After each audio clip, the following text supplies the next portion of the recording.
Okay, I'll show you how to set the sat nav in this BMW 320 from any screen.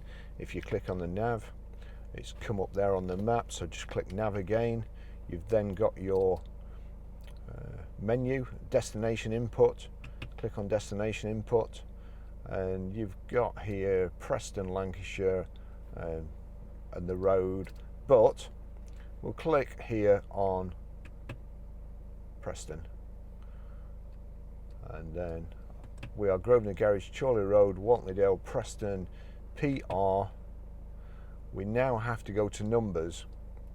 We have to change over to numbers and symbols at the bottom there. 5,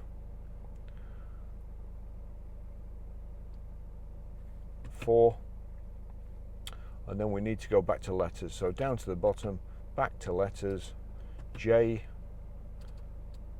S, Grosvenor Garage, Chorley Road, Wantleydale, Preston, PR5, 4JS, showing Preston Lancs and Preston Wantleydale, same thing, but we'll click Preston Wantleydale.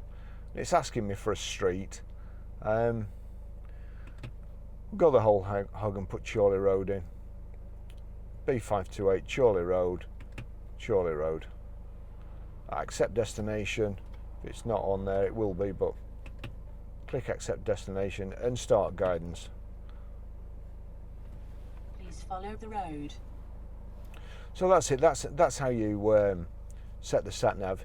Once you've, if you're anything like me, you'll set the sat nav and then you get 50 miles from home and you know where you're going in any direction, and you don't want to be listening to it again. So you just knock the selector over again, and then that brings up another menu, and you've got speaker there, and just knock the speaker off so you won't hear any more.